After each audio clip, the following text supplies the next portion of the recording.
The day I got fired, the company catered macarons under a banner that read, "Lean Future, Bigger Mission." Nothing says national security like fragile cookies, and a slogan written by a committee that has never met a consequence. At 9:10 a.m., my calendar pinged. Quick sync, Glass Room A. Glass Room A is a fishbowl over the open office. Everyone can see in. No one can hear. Perfect for performing mercy. Evan Pike, chief executive and self-appointed visionary, sat at the head of the table with his hands folded like a man about to sell salvation. Nina Slate from Human Resources stared at her laptop like it might whisk her away.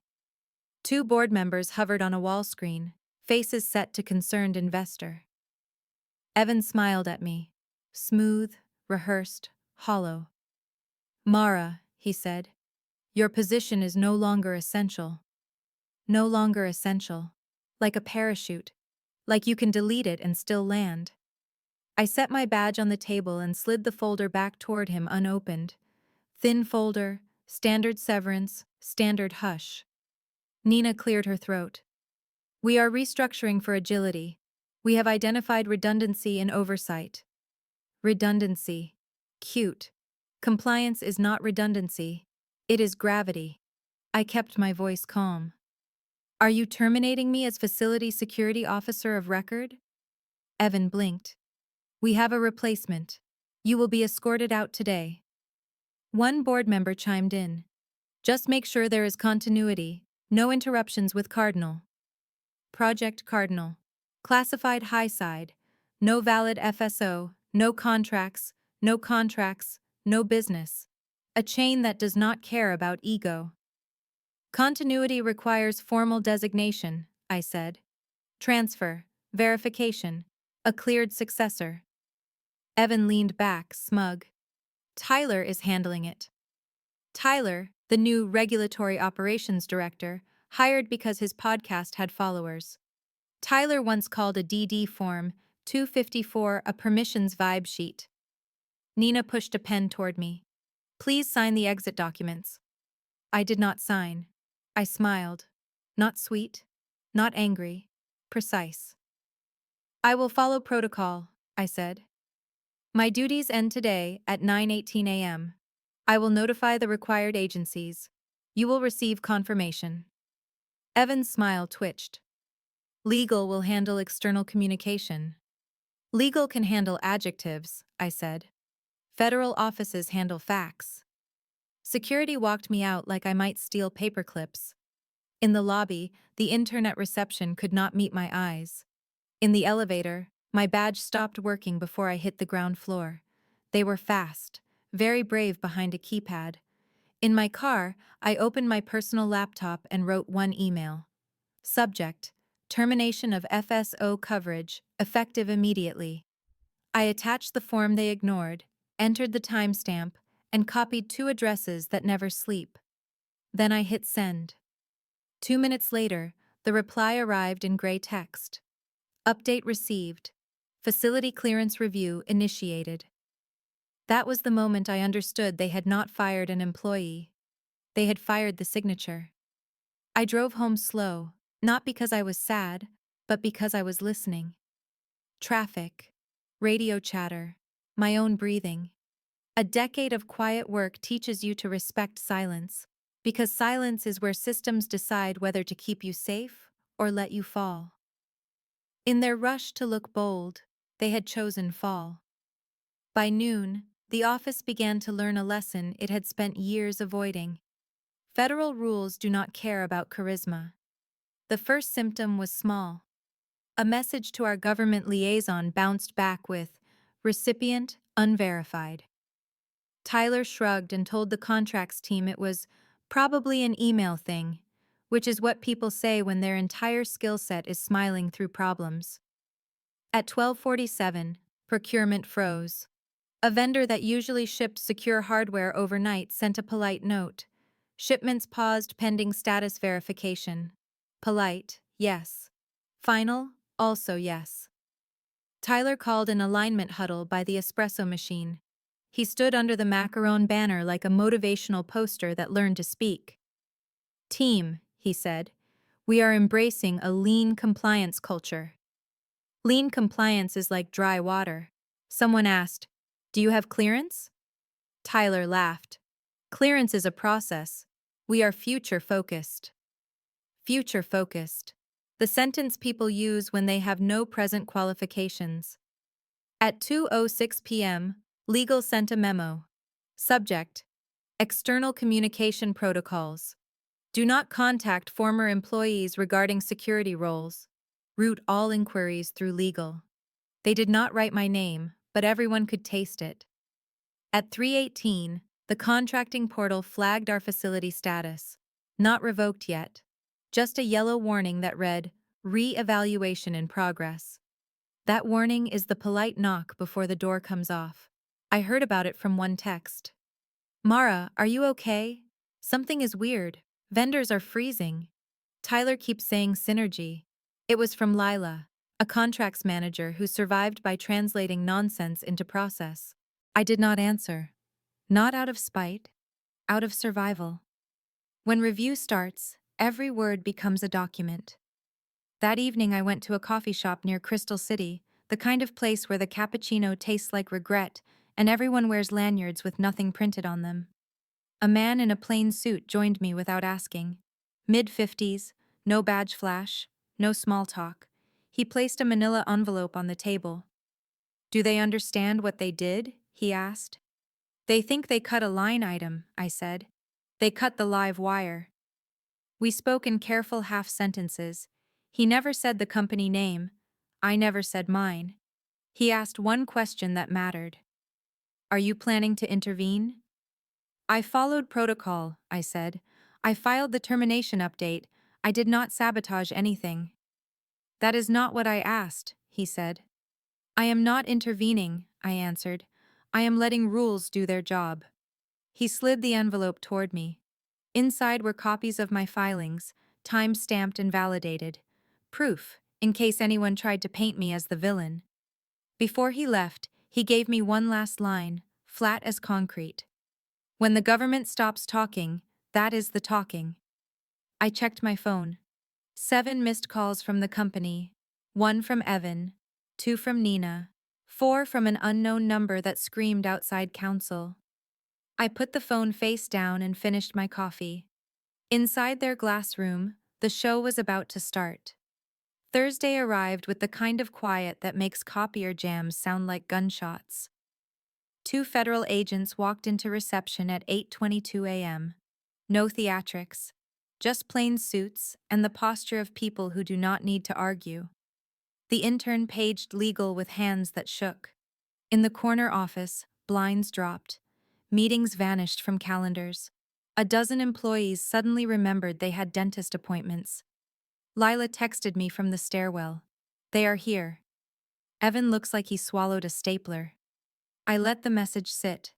I boiled water, poured tea, and waited, because I knew the first question. Where is the facility security officer of record? At 9:04, my phone rang. Unknown number. I let it go. The third call showed Nina Slate. I answered. "Hello?" Nina sounded wrecked. "Mara, please, we need to talk." "You fired me," I said. "Talk to legal." "The government is asking questions," she whispered. "They should," I said. "That is the point of rules." A muffled voice snapped in the background. "Evan. Put her on speaker." I heard the click. Evan forced a calm tone. "Mara, this is getting blown out of proportion. We just need you to confirm you are still supporting the facility until Tyler is onboarded." "I am not supporting anything," I said. "I am not employed." "Fine," Evan said, sharp now. "We can fix the paperwork.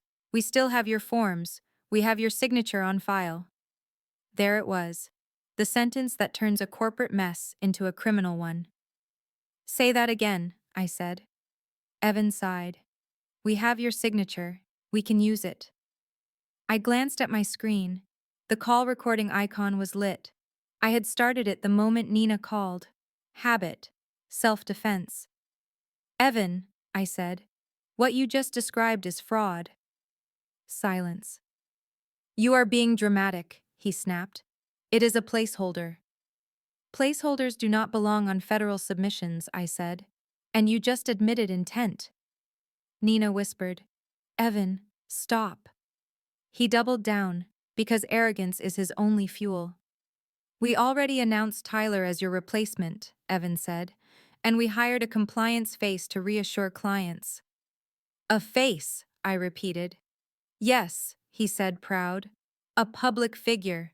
People trust her. She has followers. Of course. When competence leaves, they rent a smile. You hired an influencer to replace a clearance holder, I said. She is a thought leader, Evan snapped. I almost laughed.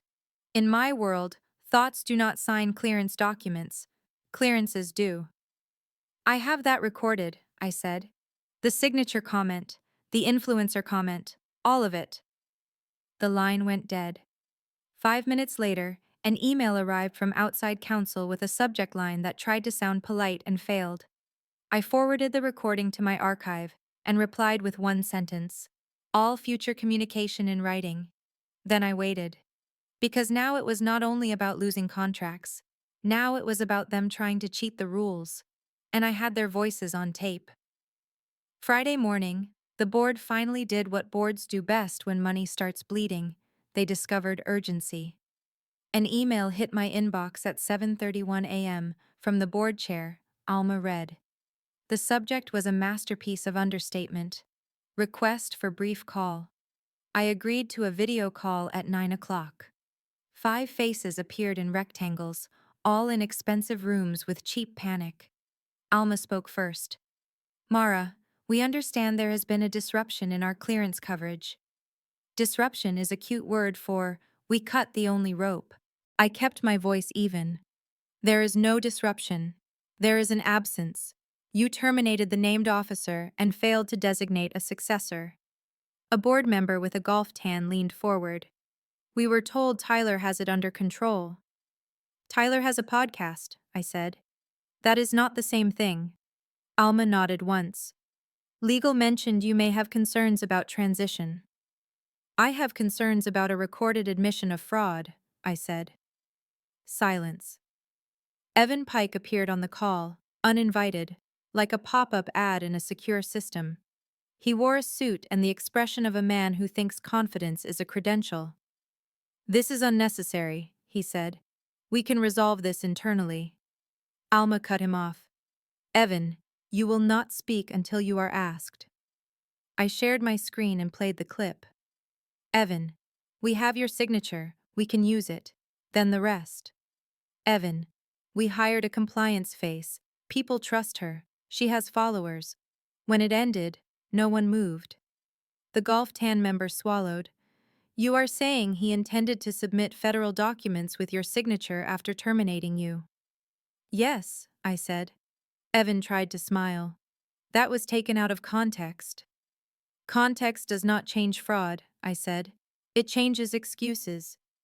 Alma leaned closer to the camera. Who is the compliance face? I answered for them. A social media hire. A brand replacement for a clearance holder. Someone on the board muttered, We hired a clown for a vault. Evan snapped, She is a strategic communicator. She cannot hold the charter, I said, and you fired the person who can. Alma raised a hand. Enough. Evan, you are suspended pending investigation. Nina will send all documentation. Mara, we will need your cooperation. I nodded. My cooperation has a rate. A board member started to protest. I held up a finger. I will not be your scapegoat, I said. I filed the termination update on time. I followed every protocol. If you want my expertise now, it is consulting, in writing, with boundaries. Alma nodded slowly. We will draft terms today. Before the call ended, Evan stared at me with a hate that tried to be threatening. You are ruining this company, he said. I tilted my head. No, Evan, you did. I just brought the receipt. When I clicked end, my tea was still warm. For the first time all week, I smiled like a woman who knows the rules and knows who broke them. By Monday, the fallout had a shape. Not rumors, not feelings. Paper with seals. The contracting office issued a notice at 8:41 a.m. Project Cardinal placed on immediate hold, pending facility clearance verification and validated security oversight. Translation: stop moving, stop touching, stop pretending. At 9:15, the finance system locked payment approvals tied to cleared labor. You cannot pay people to do work you are not authorized to do. The payroll team learned that lesson with the enthusiasm of people discovering gravity mid-fall. At 10:30, Alma Red called me again. This time, she sounded less like a commander and more like a negotiator in a hostage movie. "We have drafted consulting terms," she said. "We want you to return as interim FSO while we process a successor." "I will not return as your employee," I said. "I will not report to Evan. I will not share responsibility with Tyler. And I will not clean up fraud without control." Alma did not argue. "Name your terms." I did. Clear scope, direct reporting line to the board, written authority to halt any submission that violated policy, a daily rate that hurt, a clause that barred Evan from contacting me directly, another clause that required the company to remove any public claim that a compliance face replaced functional oversight. Alma was quiet for 3 seconds. Then she said, "Accepted." At noon, I walked into the building for the first time since they escorted me out. No badge, no security, just an email authorization from the board chair and 2 federal agents in the lobby who watched everyone like weather. Evan was not in his office. He was in a conference room with legal, being informed that confidence is not a defense. Tyler was gone, leaving a resignation email with no punctuation and a smiley face, like a toddler abandoning a burning kitchen. The influencer was still there, though. They had set her up in a glass cubicle near marketing, ring light glowing, filming a video titled, "Compliance Can Be Cute." The caption on her screen said, "Protecting innovation, one checklist at a time." I walked past and said, loud enough for her microphone, "Your checklist cannot sign a DD Form 254. Her smile froze. Behind her, someone in marketing choked on their oat milk. In the boardroom, Alma slid a short agreement across the table. I signed. Then I slid a second page back. "What is this?" she asked. "A corrective statement," I said. "Public, clear, no weasel words."